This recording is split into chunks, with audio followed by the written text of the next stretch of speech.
Oh,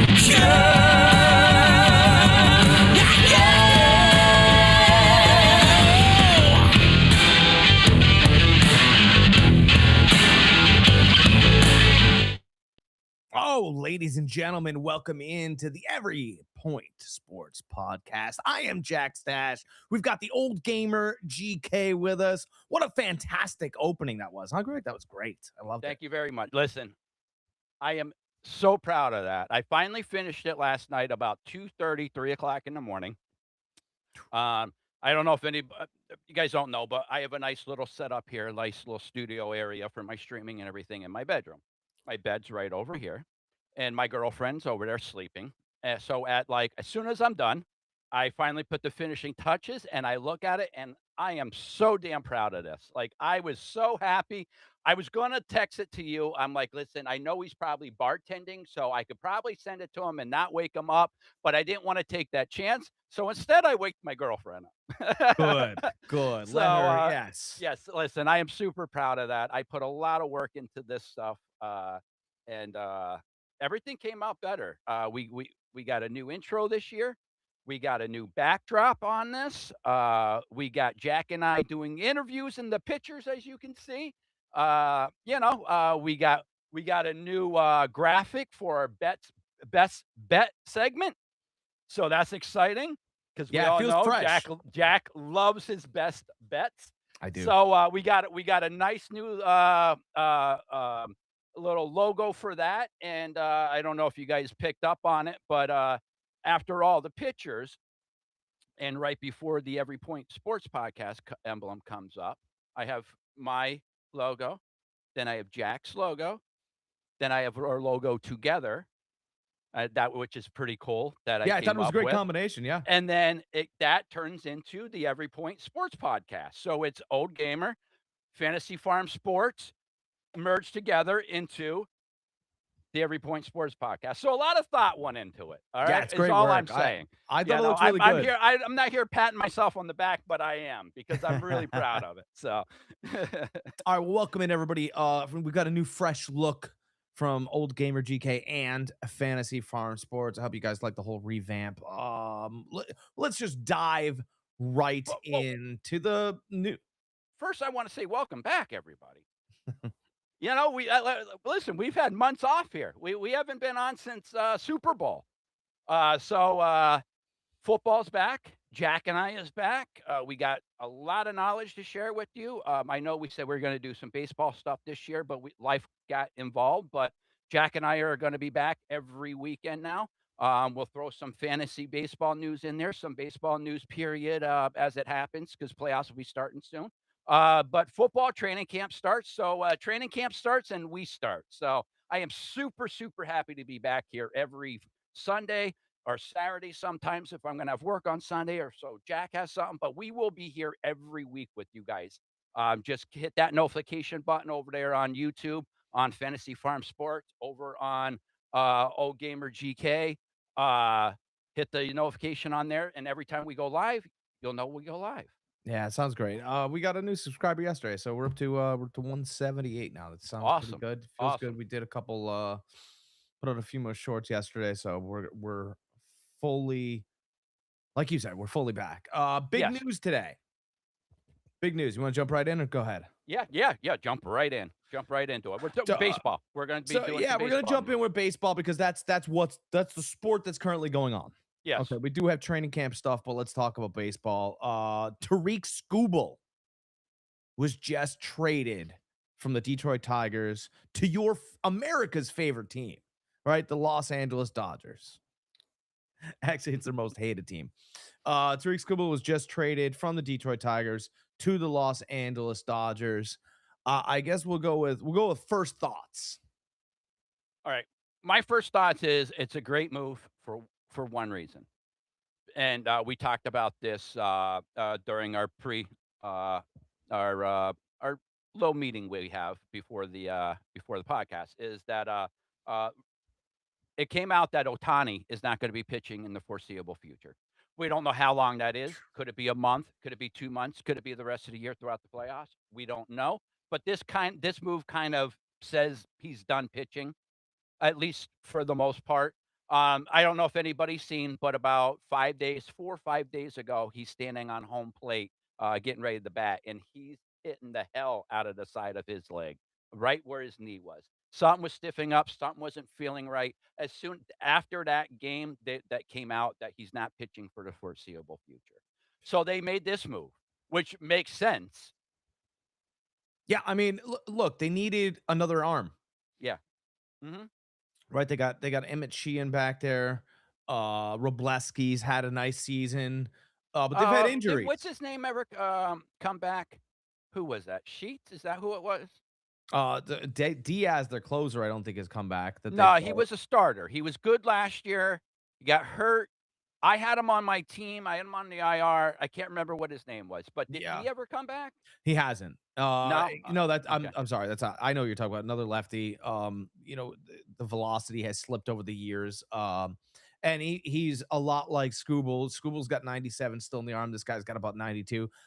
Forgive us for forgetting his name, but yeah, he came back for a start. I think he gave him three and a half, 4 innings, and they pulled him. So you know, I know it's rosy and sunshine all the time in Los Angeles. But, the Dodgers have had a much tougher season than has been anticipated, right? And this is more telling about where their team is at than where they're heading. The Mhm. Dodgers traded 3 good prospects to get Scooble because they think that they can't win a World Series right now. Not because they think they're in the driver's seat. They Mhm. traded for a premier pitcher. This isn't a team that is signed, sealed, delivered. Like you said, Otani could be almost seriously injured. That's why they made this move. Mhm. And they're not looking for a guy to put them in over the top. The Dodgers have been quietly struggling. And I know that they're going to beat everybody once the playoffs start. But honestly, they're not better than the Braves. They've proven that when they played each other. They're not better than the Phillies. Not right now. The Phillies have proven that they can get hot and blow you out of a stadium. That's the problem with the Phillies, though, is that they're too streaky. It is. I'm not sold on them. I love the Dodgers still. Listen, I think they just find ways to win. They have players in position, and this move puts another player in position, like you said, to keep their head above water. And I think that's all they really need to do. They're still one the record wise. They're still one of the best teams in the major leagues. You know Yeah. what I mean? They're Mhm. so let's not be like all doom and gloom. They're struggling to be around 500. They're No, they're not. not. They're But not. but but by They're not. Dodgers expectations, you're right. You are right. But I think this move sets them up for the playoffs. It does. Yeah. But You the know? slope was starting to get slippery. It Mhm. was starting to really, the ice and once I feel like they were a week or two away from losing 5 games in a row. And you're like, "Oh, what? Are we the Padres?" Mhm. Padres fans, come to my email. It's just fine. Um, your team can't find any runs, and that's okay. But they're the premier team in Los Angeles. You have to act like the premier team in Los Angeles, and the Dodgers are the Yankees of the West. Yeah, That's they're the they're second in expectations. payroll in the Right, major leagues, you know? Yankees right. are third, Mets are first. We just went over this, which I can't believe Mets are first and how bad they are, but, Well, for years, who was top three and nobody knew it? The Orioles. Well, yeah, they signed a couple players, like 5 or 6 years ago that was ridiculous that the White Sox was in contention of getting, and we lost out on them because they threw more money at them. Yeah, they threw a crap ton back when, what the heck was his name? He was the manager there, but he was on ESPN for a while. Buck? Oh, Buck? Buck Showalter. Yeah, yeah, Buck back when Showalter, he yeah. was there. Yeah. Yeah, Yep. and so the Orioles spent all that Mhm. money on those players, right? And they were way better than the White Sox, right? No, no. No. Well, Eh, w we were on the cusp back then, which if that we signed even one of those players out of the 2 that they got, Yeah. I think that would have helped us, maybe not project us into a World Series team, but definitely a playoff or division contenders as opposed to bottom feeders for the next 4 years. My point is that everybody equates paying players with this guarantee that the team's going to be good or Yes. great or Yes. healthy, right? Mhm. If I give you $10 million over the guy that over five other guys that I have to give $2 million for, well, that $10 million player is going to be healthy, but that's not. There's no guarantees of health. Mhm. Aaron Judge. There's no guarantees of health. Shohei Otani, which, by the way, it's fine because he's only getting $1 million this year. I know what the contract says, but it's what he's getting paid on the back end. That's Mhm. why the Dodgers are able to sign all these other players. Otani is only worth $1 million a year Mhm. against the Dodgers payroll. I know he does New Balance commercials. He's pretty good at them, by the way.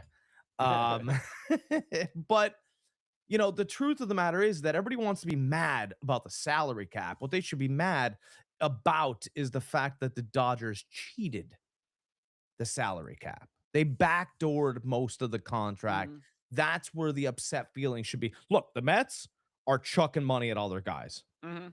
Lindor, Soto, all these dudes are getting paid a lot of money, right? Mhm. And we're like, well, they got a high payroll. Yeah, but they don't have any more room for any more talent. See, you get Otani and you pay him on the back end, which means you still have all of this front end money. Maybe that's what we need to fix. Mhm. All of the money has to go to the player while he's playing. Well, I mean, the same thing happens in NFL, and that's where you end up with the dead cap space. There's teams out there, that spends a crap ton of dead cap. Like, the one year we had like 90 something million in dead cap. When I say we, I mean the 49ers. 90 something million in dead cap for players that wasn't even on the team anymore, which is crazy. Yeah. So, I mean, the same thing happens in NFL. It's just a matter of how you can manipulate the cap.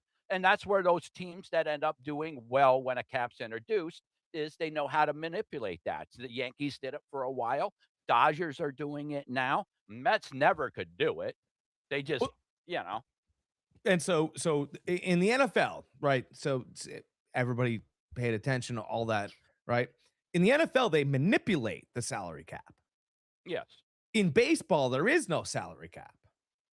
See, so They let's have a introduce soft cap. Oh no, they have a minimum cap is what they right. have. But let's introduce a salary cap to baseball and we'll just manipulate it like they do in other sports. See, that the solving is not going to do any solving. Oh, well, just find a way around it, right? Because that's what Well, they'll I do. mean, And fine. you only could find your way around it so much, though. You know what I mean? Like there's a reason why the Dallas Cowboys or the Rams or another team with like a lot of money doesn't get every free agent, every big name free agent, is because there is a hard cap, and you only can manipulate that hard cap so much to where you can't manipulate it anymore because then you end up in what they call, everybody knows the term salary cap hell. Yeah. Everybody knows that term. The Yeah. Niners, I just said it, that they were 90 million in dead money. Listen, if you have a $200 million cap, which is what it was at, I think 3 years ago, 2 years ago or 3 years ago, I think it was like 197 million. 90 million of that is dead money. You only have 100 and something million left to spend. Like that sucks. That sucks. You have 107 more million to spend out of the 197 million. Like that's a huge disadvantage. So like you could really end up hurting yourself in the long run by doing that. Yeah, So, I mean, it's not ideal, but my whole thing is that, everybody wants, oh, we want it to be fair and we want everybody to have the same amount of money and we want look at the end of the day, teams are willing to spend more money on certain players. It doesn't make their team better, even though you think it does. It's not true at all, right? mhm, The Mets are spending a ton, the Yankees are spending a ton. The Mets are not a good baseball team. The Yankees, you can they're a argue at decent times. team. They're They're a a decent decent team. team. Their Mhm, highest paid player hasn't been on the field all year. mhm. Okay. The best player has been Ben Rice. Check his salary. Not a lot of money, right? A lot of your players, your upcoming, your Connor Griffins, your Kevin McGonigal's, your JJ Weatherholts, right? They their teams right now, those are small markets, right? Mhm. Pirates, Cardinals, um, those are small markets. Tigers. A's. Yeah, the A's, they're all small markets. So Mhm. what they're doing to get ahead of this storm is they're guaranteeing contracts. Right? They're giving guys 10 years, 135 million, 10 years, 145 million dollars. They're getting way ahead of the cap so that they can have a superstar, which is what they born and bred down in their, double A and then triple A and whatever A, right? And then they came up and they went, you know what? We're not going to bounce you back down. We're not going to play the 3 to 5 year yo-yo game that no one likes. And we're going to sell you to the fans and we're going to lock you up long term. And yes, we're going to prorate contracts when the cap moves up, but you're ours. And we're making this commitment now. And I love when small market teams take care of a guy that the fans show up to go see. Because your Yeah, peanuts and Cracker that's the Jacks don't worst. sell without those guys. Mhm. I think baseball, that that's it's more it's more important for baseball than it is football. Eh, Because, baseball is more of an intimate game than okay. football. Football is more of a, it's more of a, like, an outing, more of a group thing, more of a like, "Ugh," type thing, you know what I mean? Like, as Yeah. opposed to baseball, sitting down, eating a hot dog, fan next to you, sitting down, watching a slower paced game, an easier game, a more intimate game. Like, you're Greg, are you starting to watching. fall for baseball? No, Is I'm it just trying to happening? explain, like, the difference and why I it's love more it. important, for a smaller market team in baseball to keep their superstar. One, it's a smaller market. The what, you get the same fans probably, half the fans are probably the same fans every week that go there, you know? So they bled for that superstar. They've seen that superstar grow. You see their faces, so it's more intimate. You know who they are. Yeah, Football, you there's have a no double helmet A and on. You triple just know A that you know. football. Yes. Listen, back in the day, it was like that in football, but football transitioned to now where it's more the team. It's the emblem on the helmet. It's the shield. It's the shield. It's no longer the player, it's the shield. And us as fans, I think they slowly progress that to where we're numb to it now, but if you think about it, that's how it is. It's no longer, well, our quarterback got traded. We'll get another quarterback. I still love the Niners, rah rah, type thing. You know, Yeah. as opposed to baseball, like back in the day, if Frank Thomas got traded, like I would have been crushed. Like, don't Well, get me wrong, if Joe Montana, Jerry Rice, or one of those guys got traded, like I would have been crushed. But you know what I mean? Like baseball is a little bit different. Like the White Sox was so dependent on Frank Thomas for so many years until they got better. well, as you said, right? So baseball doesn't hide their players. Mhm. But there's no helmets. No. There's no man behind the helmet. There's no Mhm. armor as there is in football. It's man, glove, stick, face. Mhm. And as we said, I understand in football there's faces of franchises. I get all of that. But in baseball, there's literally the guy that started in double A out of, maybe he was drafted by the team out of college, sometimes high school, right? We get this kid for a long Mhm. time and he works his way through the progression. And I just really like, how certain players are being rewarded. Maybe they're not going to make as much in the long run. It's fine. Pay the man for what Lawrence Butler for the A's, a great example, had a really good season. And instead of them going, let's wait and see what he does next year, they went, you know what? We're going to give him an 8 year, $60 million contract because that's what Lawrence has earned. And what he's going to do is he's taught some of the younger guys that have come up and then we sent back down and he hits well and he's a good athlete out of Atlanta. And you know what we don't want? We don't want the Braves making a phone call to our prospect Mhm. and him having this nostalgia of going home and not wanting to be, in Vegas with us when we finally get there. We're in Sacramento now. We were in Oakland, right? We don't want any of that. So they're going to have to pay for our guy and the talent that we raised. And they made a commitment to him. And yes, he's not making all this crazy Otani and Soto money, but he loves to be there because they signed him to a deal that maybe he hasn't lived up to just yet. But it's okay Mhm. because they're telling the fans he's going to be there. So when they have Lawrence Butler Day, they call him the Law Dog, by the way. When they have they do the bobblehead and they have a little Rottweiler on there with Lawrence Butler's, it's fun. And he doesn't Mhm. feel like he's being taken advantage of because they paid him up front for all the stuff they're going to sell him or sell about him later. And he's going to hit home runs and he spends time with the fans. I like paying players ahead of what they're worth. Not So it's egregiously. called getting ahead of the curve. Not egregiously. Get ahead of the curve. Not Yep. egregiously, but let's give them it ahead of time and then we can move in other places. And you see a lot of your good NFL teams, that's what they do. They're ahead of the curve. They sign that player right before right before those contracts balloon up 20 more million. You Yeah, and know? a lot of bad teams don't do it. Yep. Yeah. Yeah. Yeah. Unfortunately, I don't know if you want to transition over Go ahead, now, do it. but your Bucks with Mayfield, like get ahead of the curve. Like he said, listen, once training camp stops, I'm not negotiating anymore. This is done. Will they not learn from Cleveland? So Like like let's do this, right? Everybody bangs the drum for how great Jason Light is. Jason Light is nothing but a two-bit car salesman. Not even a good car salesman. The guy that's losing all of his hair and he's having to revamp his teeth and he's still got a pocket protector. That car salesman. Because Jason Light missed everything. Okay, I like Todd Bowles. mhm. You had to hire Liam Cohen to make him your head coach.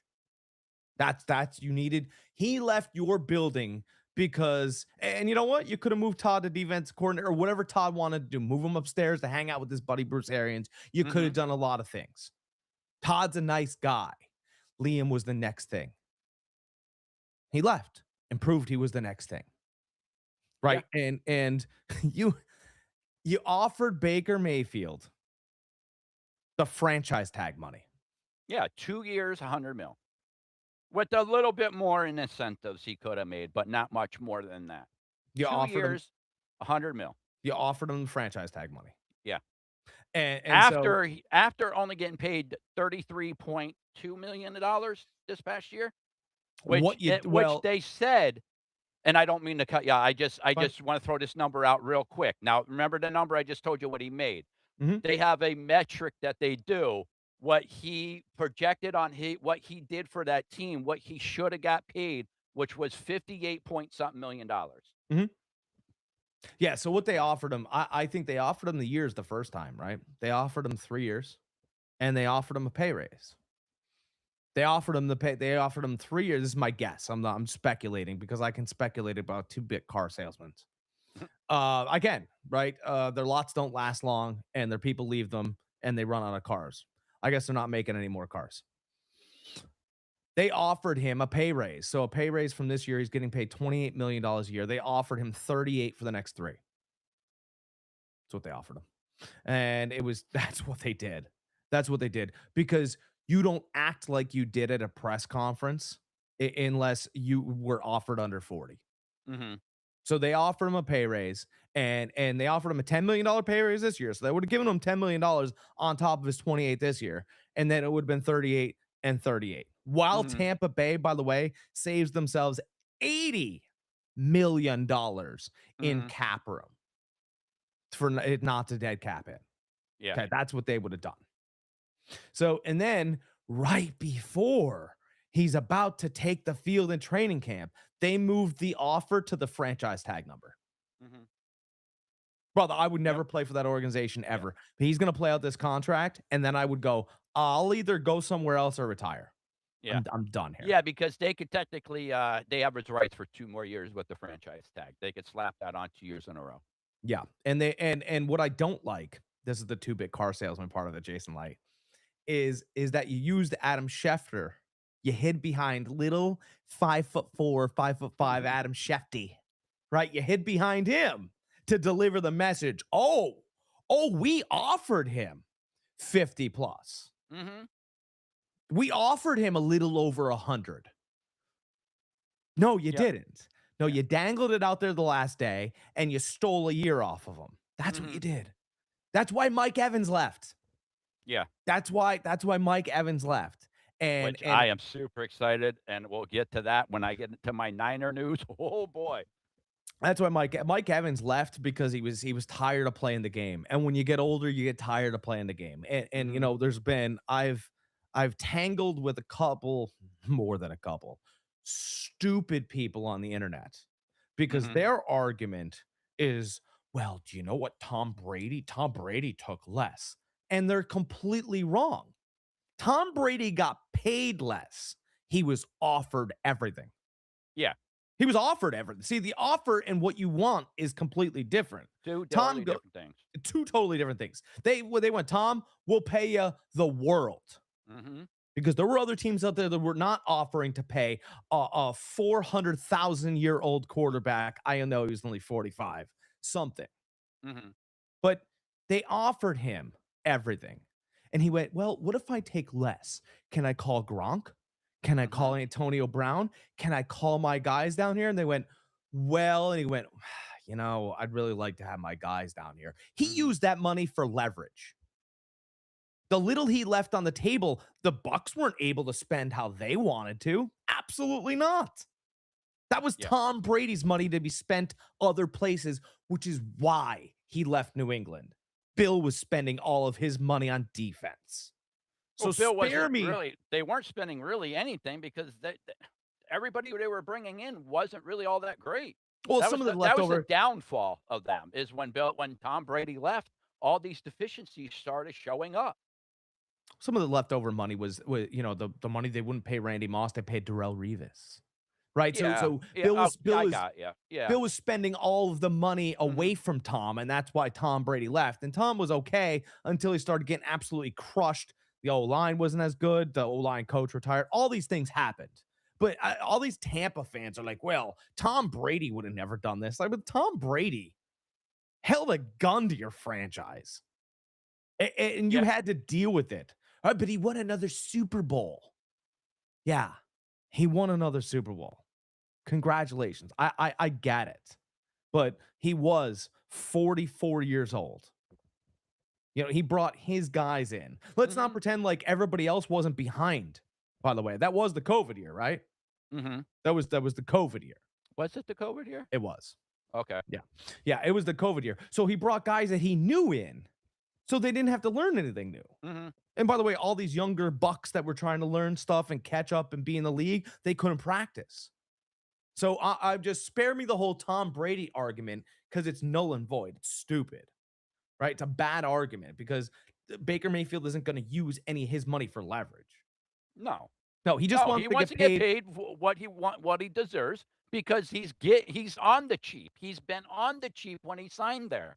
And he's very appreciative with that. He's been very honest. He's like, "Listen, you guys paid me this when there was question marks about me." So I appreciate that.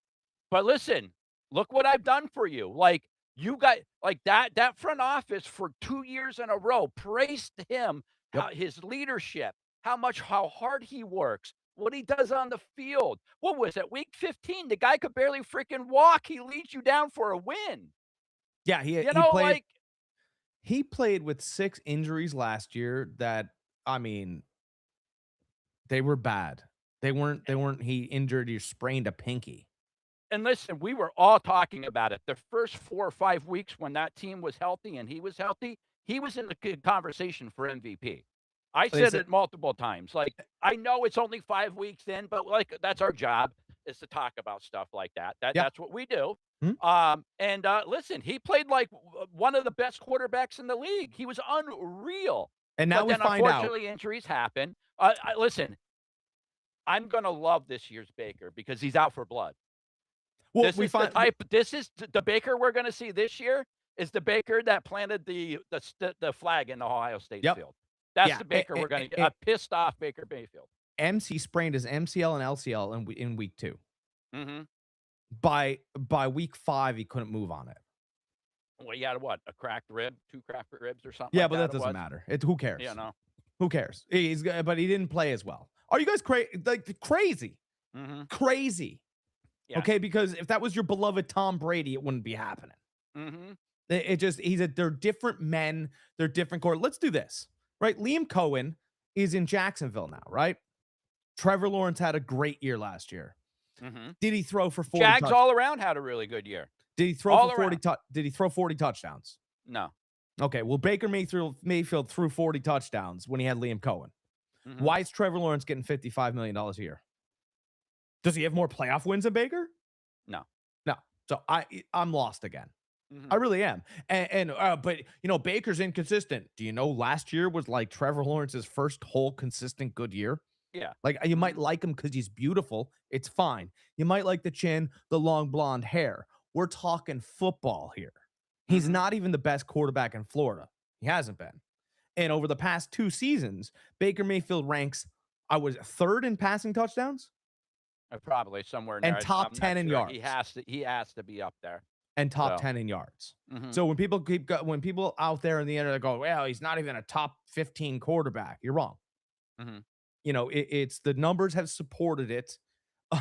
He still had 26 touchdowns last year, despite playing with a body that should have been illegal to play on a football field with. Yeah.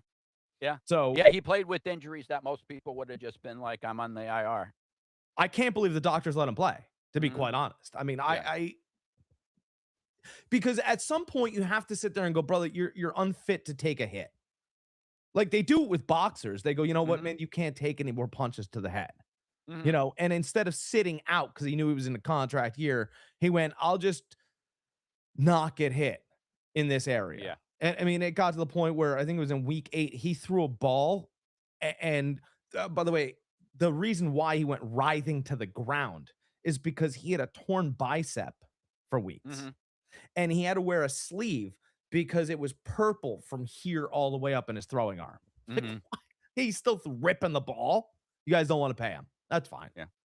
That's fine. I Yep, won't some watch any team Bucks will. games this year, Some and they team won't will. miss me. But it doesn't matter. I no, it doesn't matter. It doesn't matter. I don't. I don't.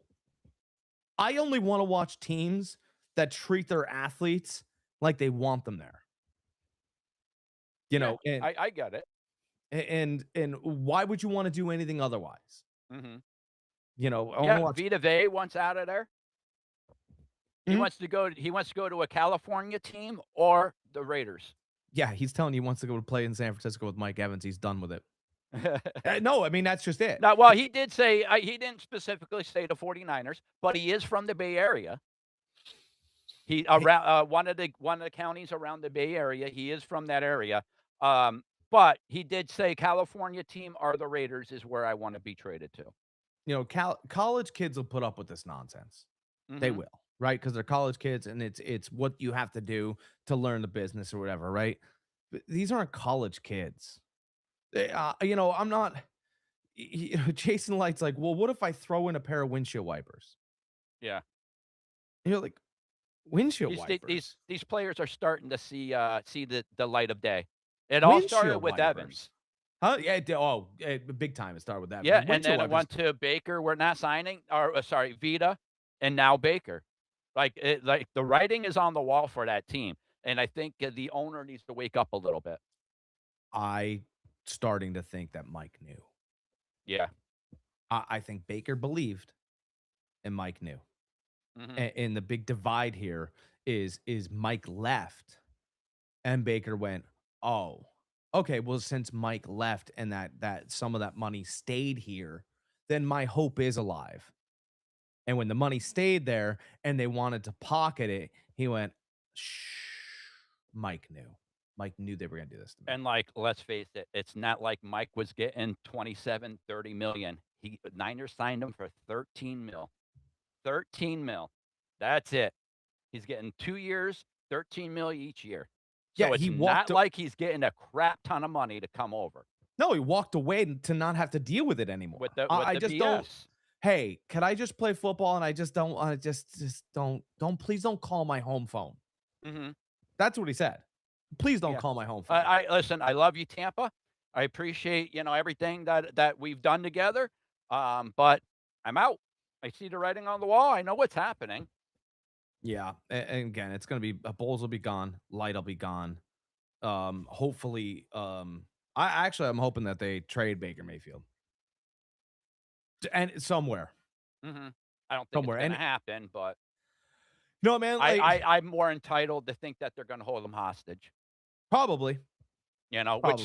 which sucks because this is one of those guys that, I I I I I equal him to a throwback guy, a guy from, like that we watch black and white film on, like those old '60s players, you know, like from the '60s, you know, like just rough, tough, just just gritty, just a gritty football player. That's what I think of Baker when I see him play or think of Baker. And it sucks that they'd rather a guy like you just said, a guy like Trevor Lawrence is more looked up to football wise than a guy like Baker who literally will play on one leg. Like Like, literally play on one leg. Trevor's getting 55, Brock Purdy's getting I 50. listen, I don't mean to be picking on Trevor. I threw Trevor out there because of the example that you gave. Just I'm not picking on him. Oh, I'll pick on him. He I had know one good you year. will. I know you will. I But I'm not. right I'm in just front of him. saying. I'm I'm just doing right in saying. front of him. I go, look at man, here's your numbers. I get it. You got the contract because of because of what your ability says, not what you've done, and you're pretty. I get it. You're Justin Herbert. He gets 55 too. Mhm. Brock Purdy gets 53. Dak Prescott gets 60. You guys offered me 38. Yeah. To me, it doesn't equate. You pay him the 55, right? And you give him the 3 years. You know what? Give him 53 and playoff incentives. I think he wants closer to 60, but Yeah, well, they started negotiation way under the you fives. know. No, You know, I understand, so but the rumors that I heard is that he wants closer to 60 with 3 years. So, I mean, it's like I said, everything keeps going up. but And listen, what the hell are you gonna get right now better than Baker anyway? Screw it. Give him a 4-year. Make it 50 to 52 mil a year. Here, we're adding 4 years to this. We're giving you a 4-year contract. We'll give you 52 million with incentives. You reach the guarantee a guarantee. playoffs, you hit this stuff, 52 mil guaranteed. Oh, you're gonna guarantee the whole thing? The 52 mil, yeah. Not the one with the incentives. Bump, whatever it is, get it up to like 55, 56 with the incentives, but the base will be 52. And you know what? In 4 years, that's gonna look more of a steal than it is now. Yeah, Because what? Your top quarterbacks are getting 60 now. yeah. You're Imagine gonna what they're gonna be getting in 4 years when the salary cap keeps going up. They're yeah. gonna be So you're closer gonna to 70, 75. yeah. So you're gonna guarantee me 200, and then I Mhm. could play, and then with incentives. That you know what? Yeah. Then fine. Yes, Then do it. fine. Yes. Then we would do it. And And and and therefore, you're taking a little bit less. The team's getting a little bit more of a leeway with it might only be a couple million, but listen, you could sign a decent linebacker for 2 million. A nice backup guy, not a starter, but a nice backup guy for 2 mil. So I mean, you could spread that money around a little bit. see what you're That could bring in a couple non-drafted free agents. the problem here is not Baker Mayfield so much. The No, we problem know here, this. yeah, no, I know, but the No, problem because here, Baker came out and said he wants to be with the Bucks. the He problem loves it here, there. the problem that you're setting up is for Emeka Buka, is for your new rookies that came in, because they will not look for another deal in house. Their agents are currently looking for other landing spots for them to go to. Mhm. You've you know maybe Baker did leave the Cleveland Browns, but he found another Cleveland Browns. Yeah. Right. That's just right. When an organization deals like this, people will leave for less Mhm. just to not have to just to be done with it. Oh, you're gonna make $3 million less somewhere else. Cool. Goodbye. Mhm. Right? Because it's just a hassle for me. I don't wanna, I don't wanna do the extra, oh, come to the picnic and do this. And I don't know. I'm not doing Mhm. it. And so I think that's where that's where they sit, and Baker's gonna have a really good year, and he's gonna Like, what if he goes out and has the best year out of every quarterback? Hey, then you're stuck. You're gonna have to pay him more. Yeah, you're gonna have to pay him a lot more because now that franchise tag, by the way, just went up because Mhm. now he's in a whole other tier. Yep. Yeah, Like but we listen, we just talked about getting ahead of the curve, and he the said it's good gonna get teams worse for get you. ahead of the curve. This team does not get ahead of the curve. He said it's gonna get worse. It's gonna be worse for you. That Mhm. was what he said at Nebraska. It's gonna be worse for you because Yeah, because I'm he gonna have a talked great about dead year. money and stuff like that, and yeah, and he's absolutely right.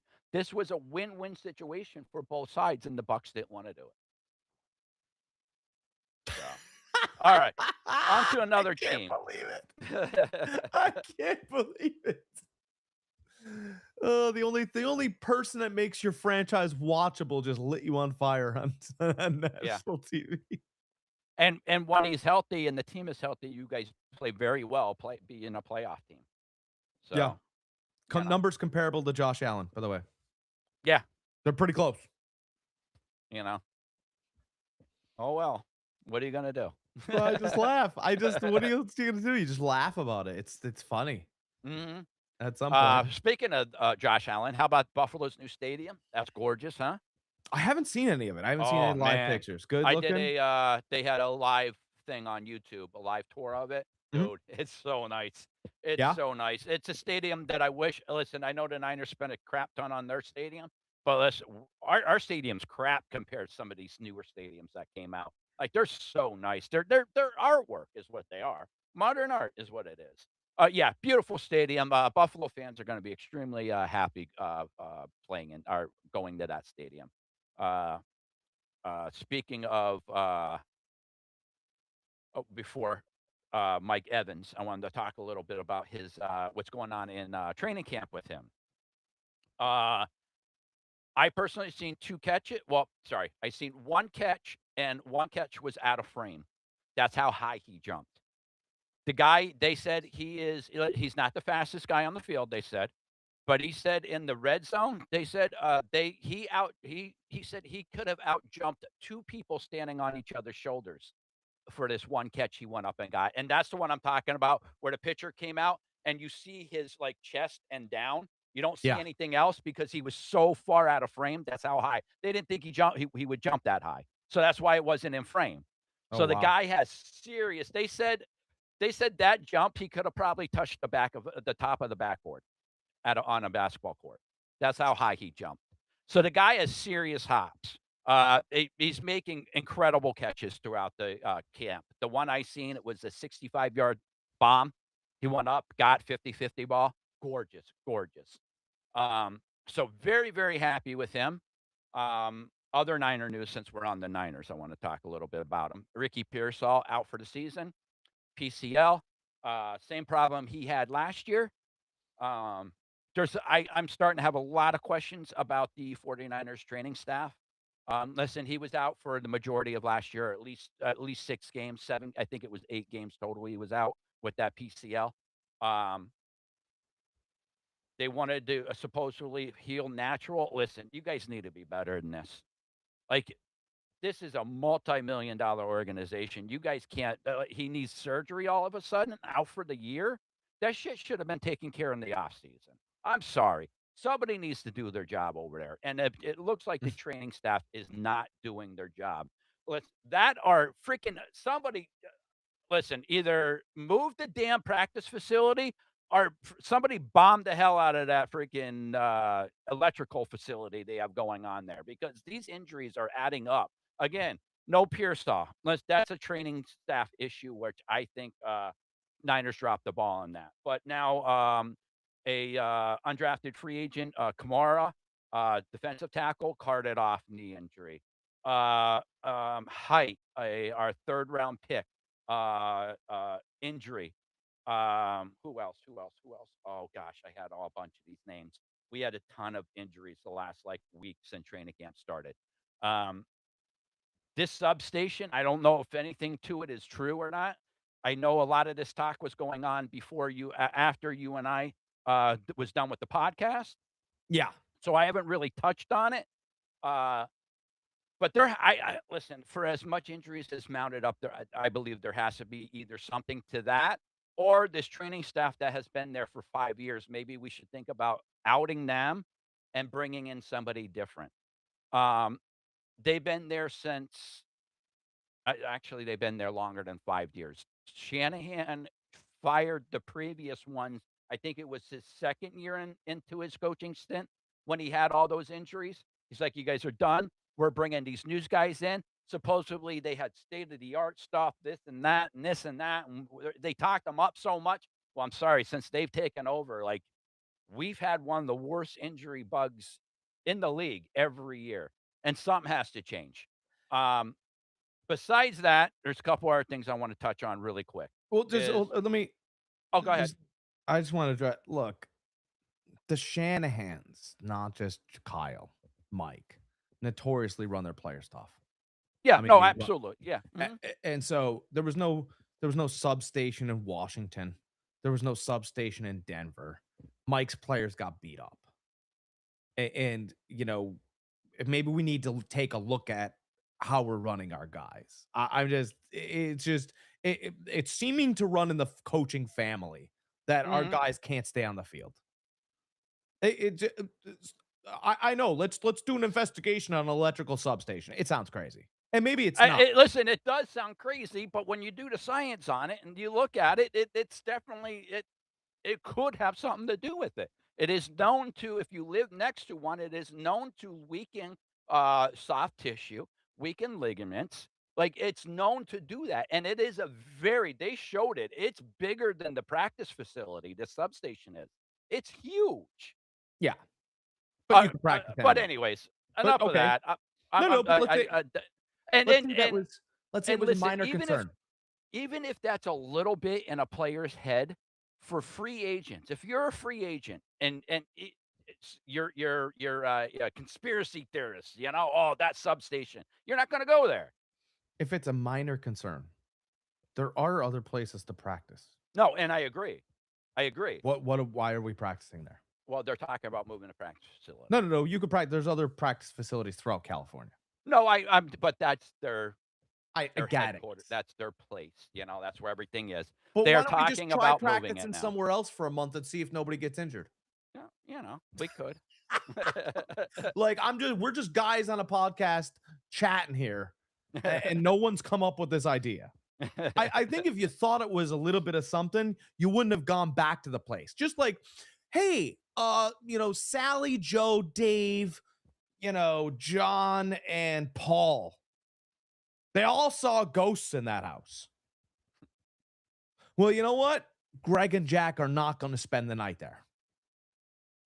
Well, listen, you could I'm say not. the I'm same not going thing. there. Listen, We all saw ghosts. They all saw ghosts, and I trust those people. So if they all saw ghosts, yeah, but you get a discount. I think I'll pay more money. I think I'll rent a hotel next to our new practice facility where there are not any ghosts. listen, It's you just, know how many injuries has been on MetLife's uh, turf? It's been ridiculous. Knee tears after knee tears after injuries after injuries. You would think after all this stuff that happened, they would switch to natural grass. They still don't. yeah, You know what I mean? Some teams, they just don't learn or they don't want to do it. Now the Niners are talking about moving it. They initially they were like, "There's nothing to it, nothing to it." It was a big deal right after the Super Bowl. Talk everywhere of it, and just recently the owner did come out and said that there is talks about possibly moving it. So, not saying there's anything to it, but there possibly could be. I didn't talk about it yet, so I thought I'd just touch on it really quick and give you my thoughts on it. no, I'm actually with you. I just Mhm. don't, it's hard to just come up with something half cocked and then go, yeah, but that's what we're just thinking about it, maybe, you But know. then again, it makes the same sense of, like, why doesn't these teams with so many injuries on their turf change to grass? And listen, those people out there that said, "Well, you can't do it, and you can't do it for this and do it for that." Listen, you don't that when the World Cup happened over here, all that nonsense got thrown out the window because they switched to natural grass in 2 days. 2 days, they switched to natural grass. because Yeah. the soccer player said, "We will not play on turf. We will play on grass or we don't play." Yeah. And it's just right. So I'm just saying. I'm just using that as an example. I listen, could there be something to it? I don't know.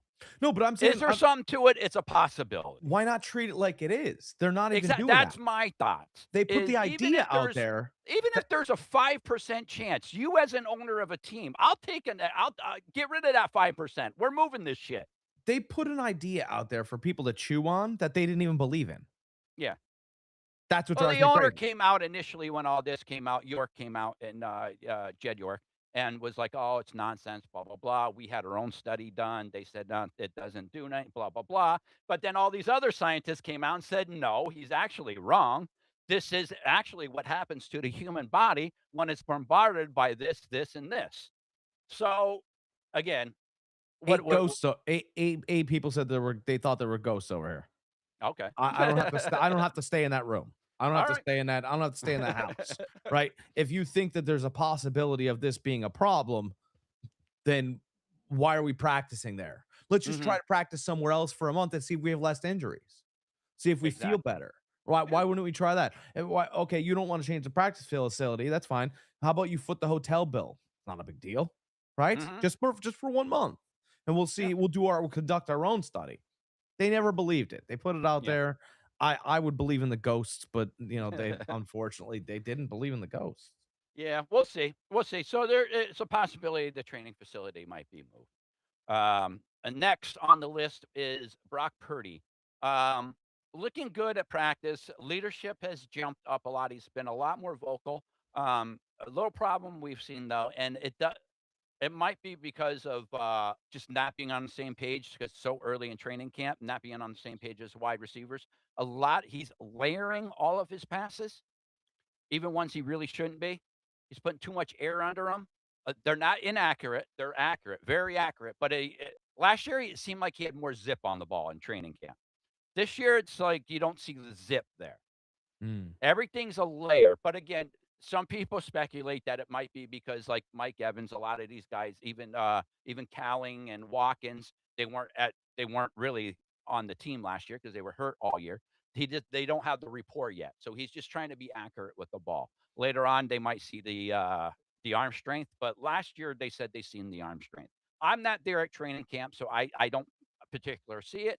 I go off of a couple people I watch on YouTube that actually go to training camp and they see it with their own eyes. That's what they said. So, It's and so I'll give my opinion, then I'll ask your I watched Kittle running routes. And I don't feel good about it. I he looked like a dump truck. He looked like he was favoring a leg. yeah, he's coming off an Achilles No, no, injury. no, I know.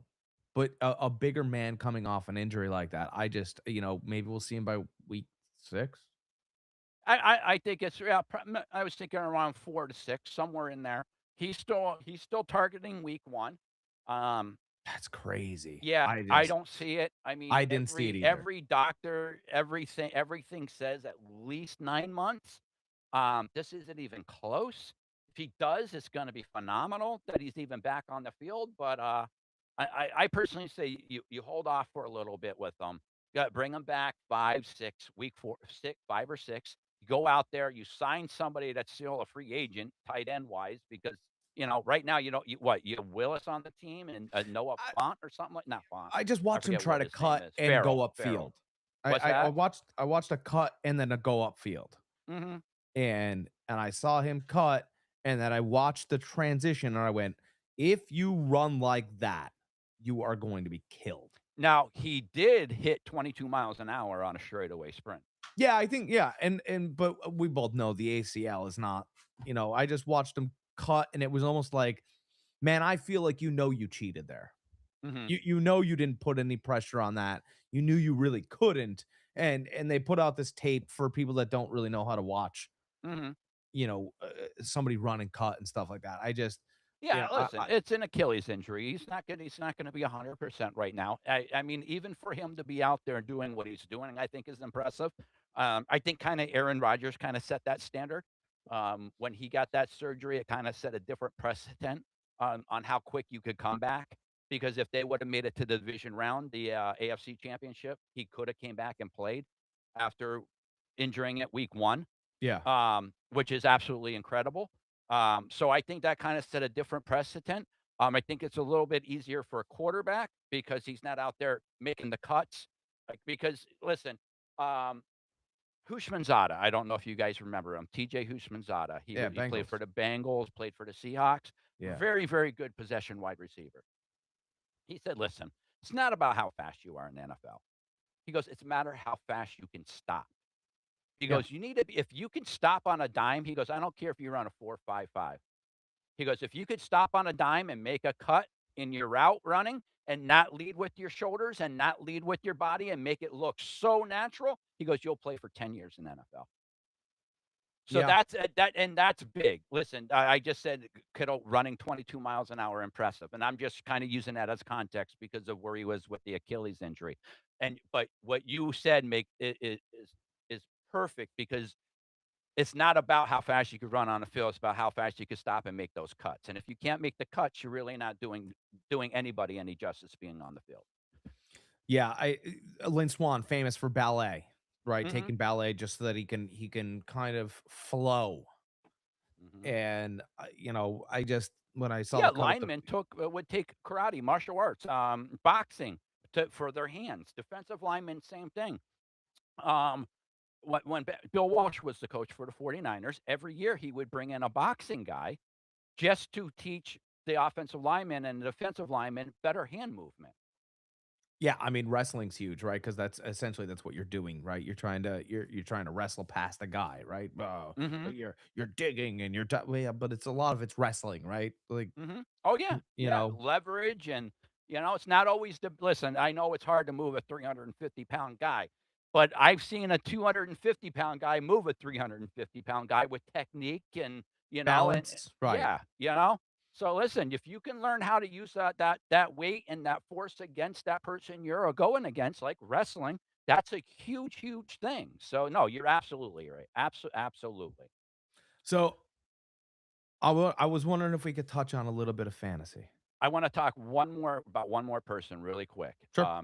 because when you and I were on a phone call, I told you I had something about this player, Yeah, Christian McCaffrey, yeah. okay? Now, last year, training camp, we all said, even I did, said he definitely looks like he lost a step, blah, blah, blah, like, he doesn't look like the same quickness of McCaffrey. He's still McCaffrey, but he doesn't have that quickness, and we've seen it during the season with his running. He just didn't have that anymore. He didn't have that breakaway. He had the hands. He made a lot of catches. He had a hell of a season as far as stat-wise, but most of it came receiving. Um, Now this year in training camp, they said he is looking like a young McCaffrey. They said that quickness is back. And they contribute this to one person. I can't remember what his name was. I had it written down and I can't find the piece of paper, so I'm sorry, guys. But the guy his new trainer is the same guy that trained Conor McGregor back when he was champion. He's Mm, a movement guy. He's not a weight guy. He's not a guy a heavyweight guy. This is a guy that he's a doctor in movement. And that's what this guy does, and a guy I was watching on YouTube, he made perfect sense. Back when Connor first started becoming champion, when this guy was his coach, he had the best movement in UFC, they said. yeah. That's one thing they talked about with Connor, what's his movement. Well, when Connor got rid of this guy, that's when his movement wasn't as good and he started losing. He didn't win. So I'm not saying this or that, but I'm saying that the Christian hired this guy and they said his the way he looks at training camp right now looks like a young sprite McCaffrey. So that's great news. Listen, Keon Black, the guy from running back from Indiana that we drafted, they said he looks really good in training camp too. So hopefully they could take some carries away from McCaffrey so he's a little bit fresher and bring in Black. So we'll see. My concern is this, and there's a metric for every running back, Mhm. obviously, on the planet, but once you dip below 4 yards a carry, there's a light goes off. I don't know why it happens, but it does. McCaffrey for the first time in his career was at 3.9 yards per carry last year. Mhm. His whole fantasy relevance was based on his receiving yards. Receiving. Which he So was was a that hell he did well. He was the 3rd best running back in fantasy. right? Yeah, but it was because of receiving. The Yeah. rushing did Mhm. struggle. So I'm not saying the lights going off, but you start to go, I don't know those top guys, man. You needed the open field, right, to start galloping, right? I'm not saying Mhm. that he's not gonna get the open field again because he's got the same coach, he's got the same offense, but if he didn't, like, let's say he went to, a different offense, right, different the slippage might be further, Oh, yeah. Mhm. I the agree. slippage 100%. Yeah. yeah, the slippage could be a little bit further, and I don't know I'm not saying he's going to slip, he's Christian McCaffrey, I'm sure he'll bounce back I and think what my whole point is I think this is a bounce back year for him. I really do. I think some of the workload's gonna be off of him. I think he's gonna be back up to above that 4 yards per carry, um, which, I mean, still, is better if you're closer to 5, but, I mean, I'd be happy with over 4 again. so would I. Um, Yeah, I didn't but know if you but knew that again, metric. like I said, last year it was talk that his quickness was gone. This year, it's talk that his quickness is back. So that's a positive. Yeah. Yeah, no, Yeah, that's and it's contributed to this one trainer is my point. I wanted to bring a little insight information on that about this new trainer and give you an example of who this guy trained and how great he was when he did train him. Like Connor was, like they said, one of the best movement guys out there. So yeah, it looks like he's doing the same thing for Christian. Um, they they had a, really cool thing on, YouTube. Shannon Sharp got some of the old Broncos back together, and they did a little podcast together little not really podcast, but a little talking session together, and, Mhm, Ed McCaffrey was there, Christian's father, Bill Romanowski, Terrell Davis, there was a bunch of them there. mhm. Old Broncos, and, Ed's talking, and he's like, "Listen," because they were asked Ed, "Is it true that you ran faster than your son?" He goes, "Yeah, I did." He goes, "But I'll tell you what, there's nobody out there that's gonna outwork my son." So, I mean, that's kind of a nice little compliment from his father, you know? Yeah, So, yeah, look, Christian McCaffrey is a great running back. mhm. Um, there's cause for concern for everyone. Yeah, listen, yeah. I mean, listen, we had what? Barkley drop into the low first round last year in fantasy. You know what I mean? Which is crazy in my eyes. So, like, things are gonna happen, you know? Yeah, So, all right, that's my take on the Niners. I just wanted to throw that out there. I had a bunch of stuff to talk about. Every week, I'll have some good insight information on the Niners. So, again, I'm over on the East Coast, so I unfortunately can't go to training camp or these practices, but I do watch a lot of the guys that do go, and I get some very good information from these guys. We got a guy that's on the radio, a guy he was a former scout. In NFL, he was a former coach, a position coach in the Canadian League. Krug is his name. I watch him. He's out there in San Fran. He's a great reporter. And another guy I watch, he's a very biased guy. Sometimes it kind of sounds like he's anti 49ers, and a lot of 49er players don't like him because he doesn't sugarcoat anything. And that's Grant Cohen. He writes for SI for Sports Illustrated. So these okay, guys are highly reputable guys that I watch. It's okay. not just a kid going to camp and giving him 2 cents. These are highly reputable guys that I'm getting my information from. So every week I'll try to give you the information that I get. Okay. Yeah, that's some great All stuff. right. So fantasy news. Fantasy news. Let's see. I mean, the consensus so far in the fantasy land is Jameer Gibbs will go number one. Hmm. You know, and that's great, right? That's all great news, right? Because Jameer Gibbs is going to be the bell cow now. Yeah. Be careful what you wish for, right? Because the bell cow has to get all the food. Sometimes you're not hungry. You're gonna get all the food. Finish the plate. I think that he'll have a great season. I do think that he's the number one running back. Hmm.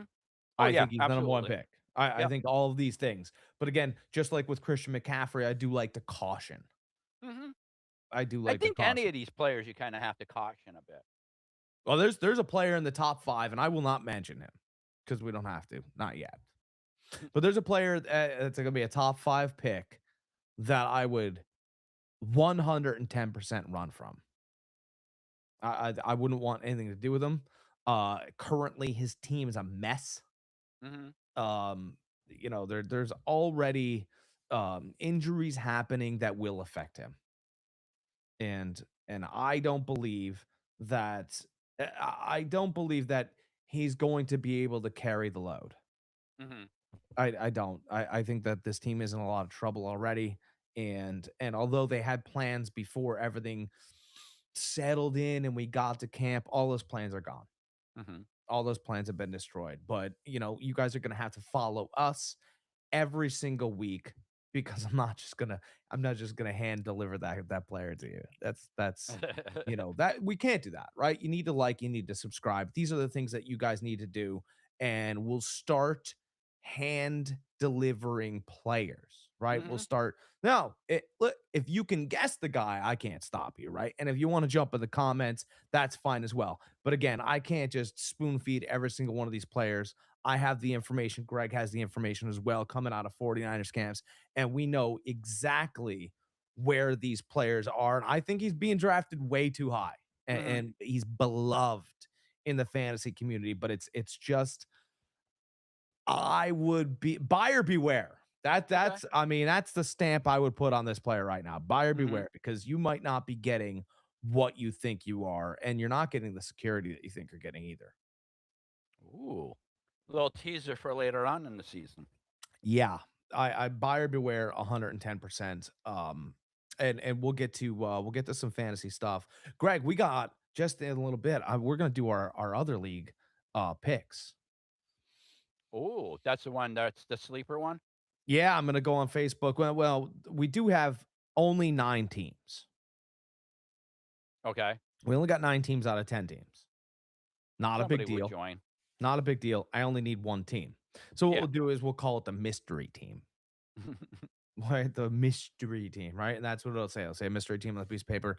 I'll be drawing those. We'll draw those at like 3 o'clock, 3:30. Nice. Nice. So Nice. some stuff going on.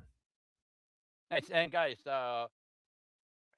if you go over to Fantasy Farm Sports over on Facebook, I'm sure Jack has the link for the one team on Sleeper that we need.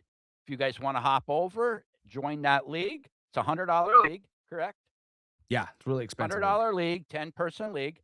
Um, Hop over there, join the league, hit Jack up in the DM over there, and he'll get your information, get the money situated, and we will be ready to go. But yeah, we're looking for one player. So any one of you guys out there that watch this, if you guys want to hop in and play, jump over Fantasy Farm Sports over on Facebook.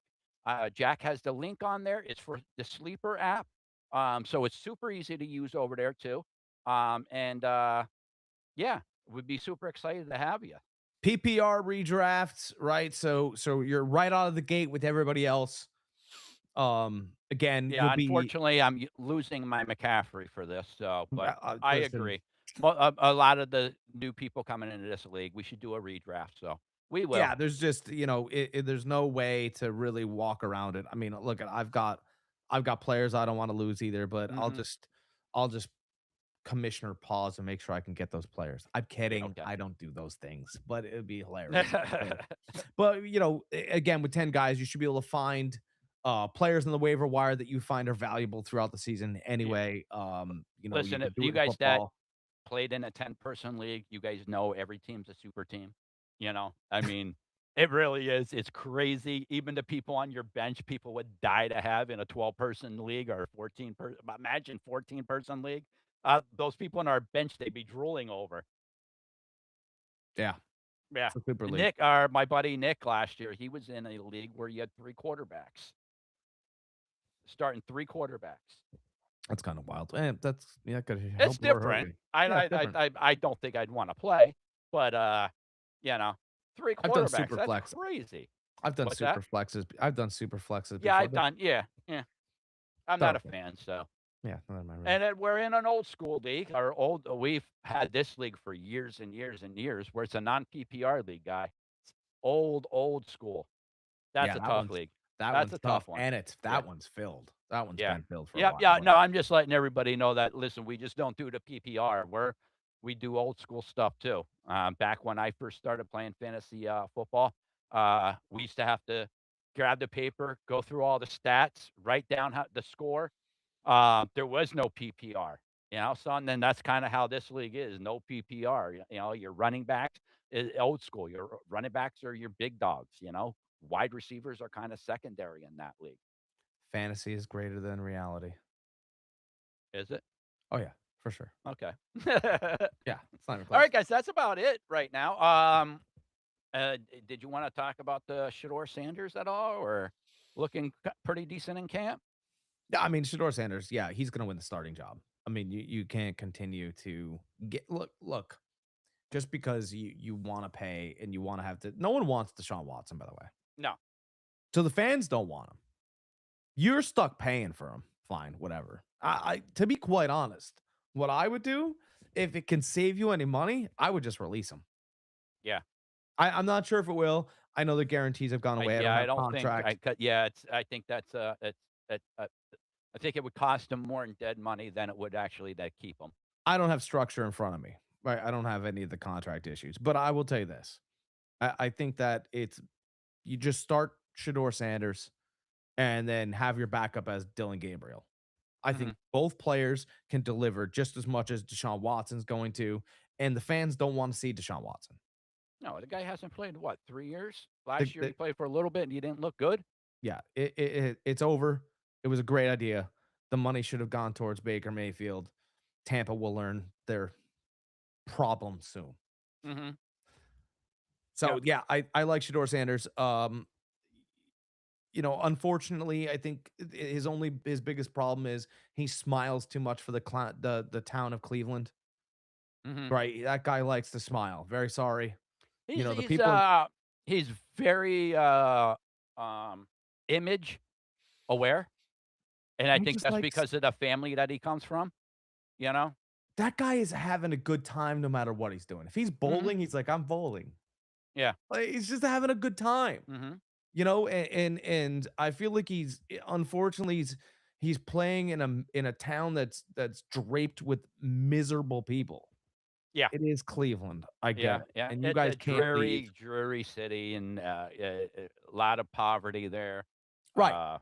It used to be very industrial, used to be, very, very, popping city, very lively, but, in the recent years, that now that industry isn't one of the big things America does, uh, you know, cities like that kinda dwindle. I mean, Detroit felt it for a while. Now car makers are starting to come back a little bit, but I mean, Detroit used to be the car making capital of the world. You know, it just happens when your city's built around. I mean, look, Northeast Pennsylvania, where I live, where I'm from, is this was popping back in the day, back in the coal mining days. You know, but unfortunately, when that industry dwindles away, so does the businesses. Stuff starts to get run down. People leave. It happens. So, and unfortunately, that's where Cleveland is right He smiles too much for that town. now. He just does. Yeah, He yeah. does. Like, at least when he was in Colorado, everybody was stoned. They were smiling with him, right? Yeah, yeah, Yeah, smile. Just look around and smile a little bit more, right? Colorado was a great town for him. Unfortunately, no one smiles in Cleveland. Maybe once Jalen Hurts is done doing whatever he does, um, Shador will move on to Philadelphia, right? It's always sunny there, and he can Yeah, smile there. yeah, And yeah. everybody's listen, they're a little bit happier. I think they're a smidge happier than Cleveland. I'm not sure, but just a Yeah, smidge. yeah, yeah.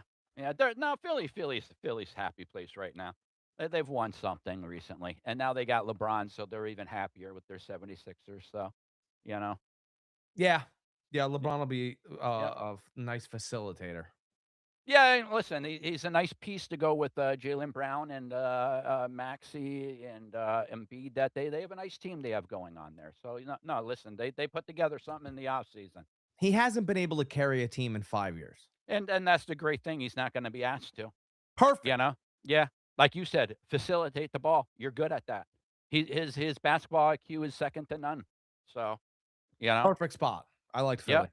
Philly. One thing I wanted to touch on before we get out of here. All right. I know it's 2 o'clock. Probably need to get to wherever you're going. I just But I just want to touch on one thing real quick. It's a big, big story. The Shanahan story. Guys, listen.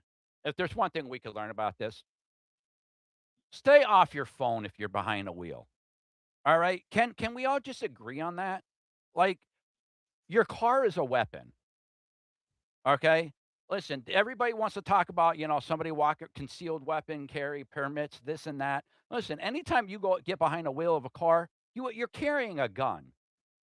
That's a 2-ton piece of machinery that if you hit somebody, you're gonna kill them potentially.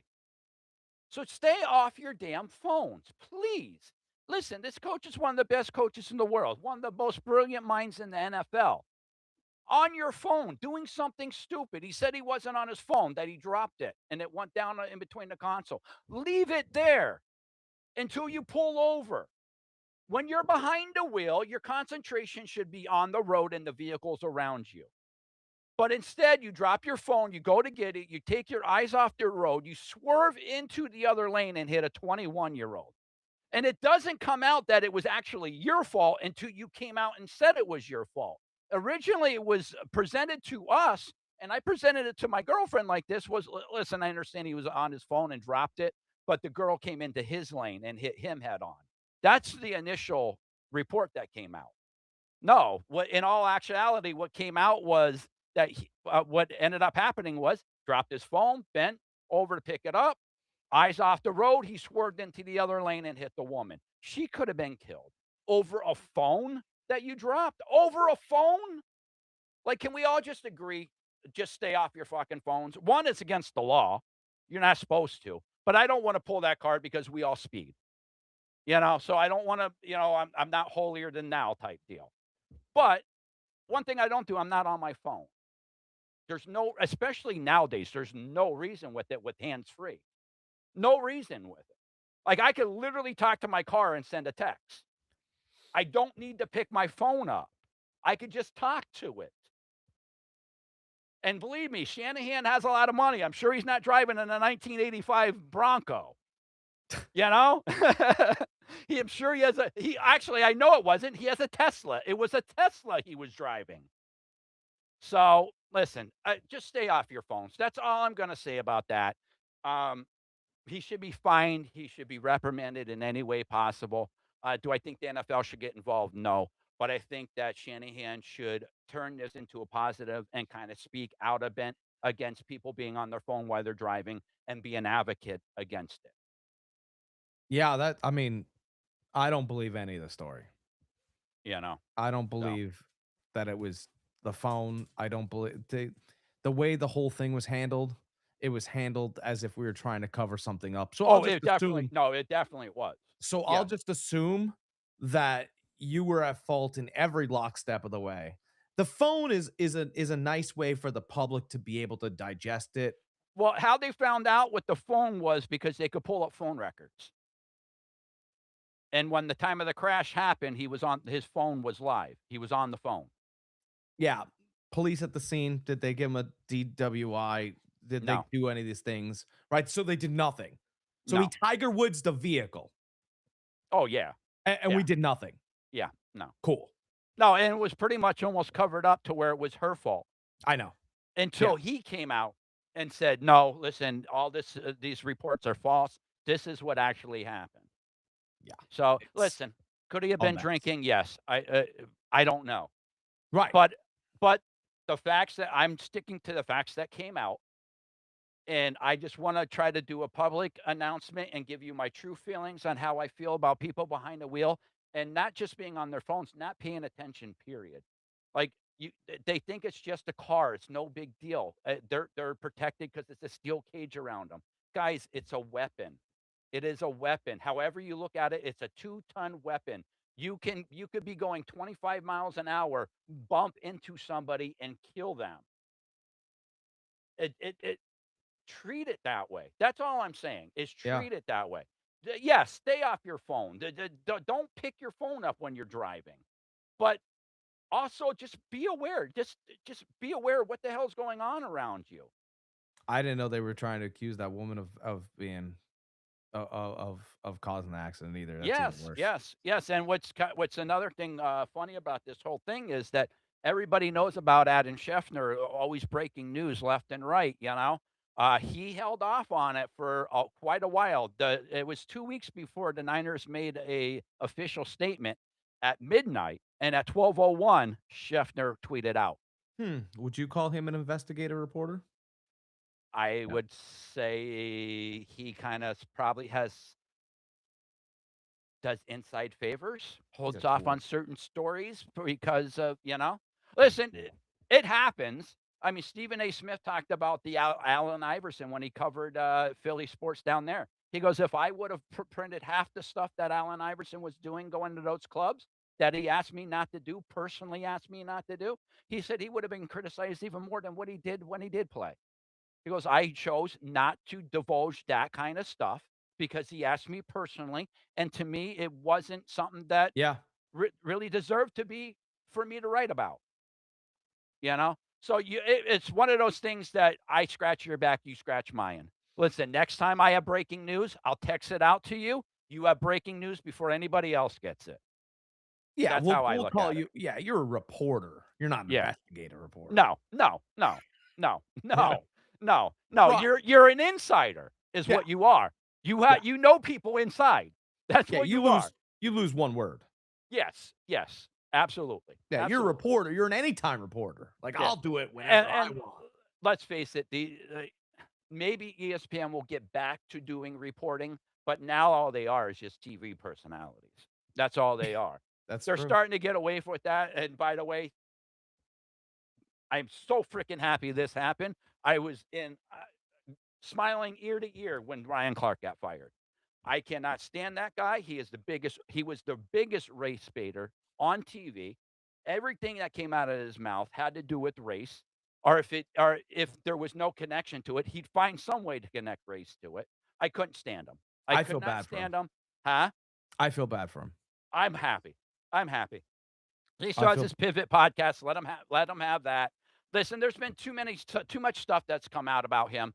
Um, him ganging up on Robert Griffin III for marrying a white girl, so he can't have an opinion on raising a black daughter. Like that was bullshit. Him going at Peter Schrager for not playing the sport.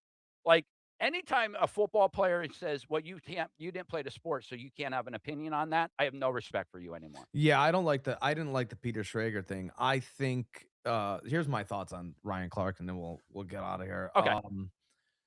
I thought, here's what you have to understand, right? Ryan Clark was just a nobody. Yeah, He was just he wasn't a great safety. he was a no he was fine, but as far as commentary goes, he was just a Oh, nobody that ESPN brought in, right? mhm, Blah blah blah, little big. I mean, he was the better in shape, more informed Kendrick Perkins, mhm. right? Kendrick Perkins is awful. That guy has a job because Yeah, he I don't caters like to because of Stephen A. Smith. right. Mhm, But here's what ESPN did. Then no one really understands this, right? ESPN Stephen A. Smith didn't get it. He's been wanting a contract for some time. Got one, but mhm, wanted one for a long time. I mean, he wanted a real contract, right? And what ESPN did behind Stephen A. Smith's back is they went to Ryan Clark and they went, you can do what Stephen A. does. Stephen A. just counter punches and then brings up race every once in a while, which we ask him to do, by the way, because it gets us clicks. mhm, You could be the next Stephen A. Smith. And that's fantastic if Ryan Clark could hold diction, mhm, actually had some background in it. ESPN didn't care either way. If Ryan Clark won out, they'd split the money. mhm, If he didn't, they'd fire Ryan Clark and give Stephen A all the money. That's what they did. They pitted two black guys against each other that were going to carry the same water, mhm, right? And so Ryan Clark went, okay, so all I have to do is this. And they handed him storylines and they went, here's your opinion. And they pumped the dog's head up and they were trying to see if he can get ratings. And if he got ratings, they would have split the money. And sadly, Ryan Clark, this is why I feel bad about it. Ryan Clark took the bait. He took all of the bait. And they paid Stephen A, right? And as soon as they paid Stephen A, Ryan Clark was no longer going to be there. They let him know that. He made a fool of himself in front of Schrager. He made a fool of himself on the next podcast. And then they went, you know what? You're not even worth the fool money. Goodbye. Mhm. I just thought it was like, it was such like you watched the dog get walked in live time and Mhm. he didn't know better. And he always trusted Tomlin. He always trusted Tomlin. And Tomlin never did this to him. This is Yeah. what Well, mean they TV will said do. the breaking point on the whole thing is when he did that to Schrager. He said Right. that didn't put a good taste in the executives' mouths at all Because what because he was they merged. They got the NFL Network. So a lot of these NFL personalities they were trying to bring over to ESPN, and Peter Schrager has been around forever. Anybody that's watched the NFL Network, he used to do a great job with them. You know, ESPN brought him over, and you're gonna treat a new guy like this? it wasn't it, but you know whose fault that was though? It was all of what ESPN did over here. Mhm. Because now Ryan Clark is now trying to prove his worth in a whole new world. Never got the contract that he could have gotten, and now he's trying to be this thing. And it's like if you sent Macho Man Randy, you said Macho Man, you're gonna be like Hulk Hogan. And then all of a sudden, you instead of giving him WrestleMania, you were like, we're gonna put you on TNA Friday nights. Mhm. How am I gonna live there? I'm the oh yeah, like I'm doing all these, and you move me down to the double A. Right, that's what ESPN did. Ryan Clark never saw it coming. Now he's looking for a pity audience, and he doesn't really know what he's doing. Right, it's they took a kid who learned how to swim, and they went, "Hey, would you like to try the middle of the ocean?" And I thought it was unfair because they knew he was projecting something completely different, and at the end of the day, he just looks like a fool. Yeah, I listen, I don't like the guy. I really don't. I don't know him. I don't like what he did on ESPN. I don't like how every time I watched him, um, I felt like my race is being attacked, and I'm not racist at all. I like not a bone in me. And I felt like he was projecting racism right on TV, and I would get offended by it. Like, make your football points. Make your points on football, not about a person's color, and don't reach for stuff. Like, I was just so fatigued with it. It was just like, "Please, just let it be over." I watch you guys for football insight, Yeah, not on white and black issues, not on yeah. political issues. You know, we watch sports to get away from that stuff. Who's You running for know? president? What's that? Who said they're gonna run for president? Oh, Stephen A. Right. Yeah. But understand that that's the logo. Yeah. That's ESPN. That's he's big enough now to where that'll get some clicks on TV. That's what I'm saying. Like, you know, whether people think it was Ryan Clark or not, it's these guys that got bigger than ESPN walked away a long time ago. And, like, guys, listen, he's not the only one that got fired. There was a bunch of them that got fired. One guy's been there since the early '90s. He used to do Sports Center. He's been there forever. So, like, they did cut down on people for you guys that don't know, Pat McAfee's show is licensed. uh, from ESPN.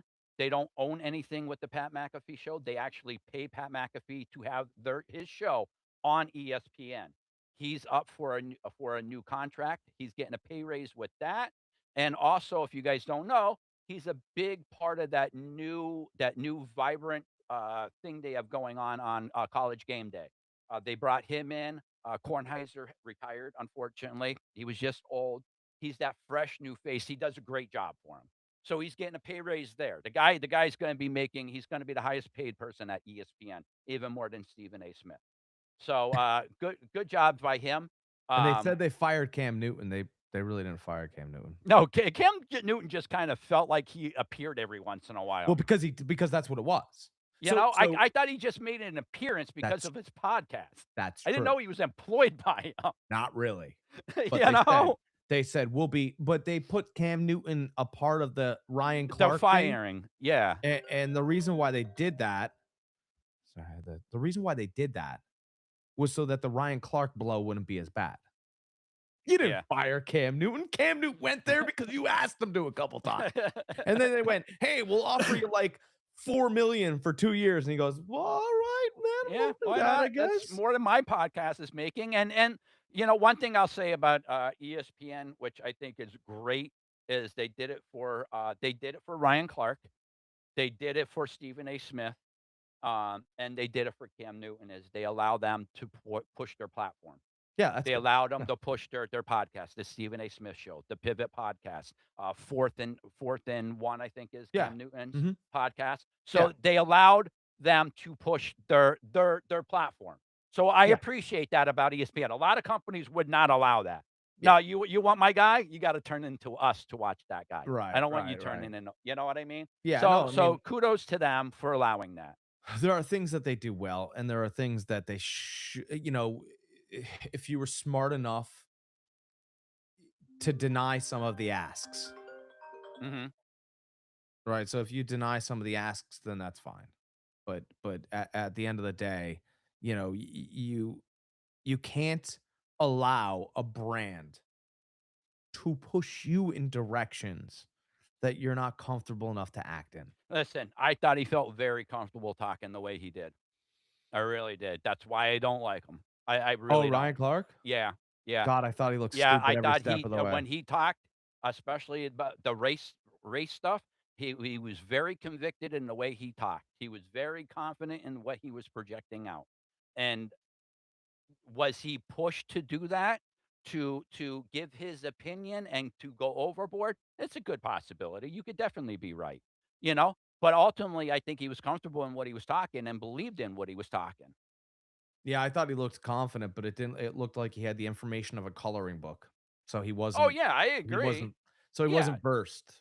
you He know. wasn't versed, he just went No, out he there was and very close-minded with some of his point of views, yeah. you know? So, And for me, I don't again, I feel bad. I don't. I It's don't wanna it's see like anybody get fired, but again, I didn't like watching them. I really didn't. I like NFL Live. I don't mind Stephen A. Smith. I used to not like him. He kinda grew on me. I really liked it when him and Max were together, him and Skip were together. I really liked that dynamic, but then they brought in people that was agreeing with him a lot and not seeing the other side. Um, so I stopped watching kinda the debate thing. I liked Um when he had to work. you know? Yes, yes, yes. Come up with an alternate point than the other person instead of having all your buddies around and all you guys agree on the same thing. Yeah, I like hearing different listen, even if you're wrong, I still like hearing a different opinion. he got rid of people that were more smart than he was, more Yeah, intelligent, more articulate. Max yes. Kellerman could talk him under a table. Oh, he did. He did. There was so many times. And Yeah. Stephen A. Smith was just flabbergasted with some of the, couldn't Don't use those words because Stephen A. Smith won't watch this podcast. I mean, it just got, and and and Skip would come with the same kind of energy. So he walked away from that conversation. It's Mhm. like, once you're done, once you keep walking away from conversations, and you don't have to be good anymore. You're just looking for money, and Yep. it's fine. Mhm. It's fine, but don't my brand, your brand aren't going to tune into brands that, feel watered down. No. No. And nor should it. Nor should it. We don't So have a corporation looking on our shoulder saying, listen, if you want to continue doing this, you kind of have to tone it down a little bit, do this and do that. We don't have somebody doing that. We could just do whatever the heck we want. If I want to swear on the podcast, I could swear on the podcast. The even Pat, if I did, that's the even same if thing with, but same thing happens with the Pat McAfee show. He said, if I want to swear on on my show, I can. He goes, even if I ESPN actually put a 20-second delay so they could bleep it out. even if I did have some corporation breathing down my throat, I ain't the guy. Well, I know you're not the guy. I I ain't the believe me, guy. I was your manager at one point. I know. You I ain't tried the to find guy. every little freaking loophole you could get. You can And ask. if you didn't, you tried to make up one. You can ask. You can ask, but asks don't equal what I don't bend like Ryan Clark bends. All right, guys. We appreciate you guys sticking around for an hour and a half. We will be back next Sunday, probably a little bit earlier though than Yeah, noon. we come on. Yeah, Yeah. well, Yeah. yeah, and we're gonna be on. Yeah. I'm gonna be on throughout the week. I'm going out this full time. So, Nice. yeah, Awesome. love you Awesome. guys. All right, guys. We'll Have see a you again. great night. We'll see you guys next week.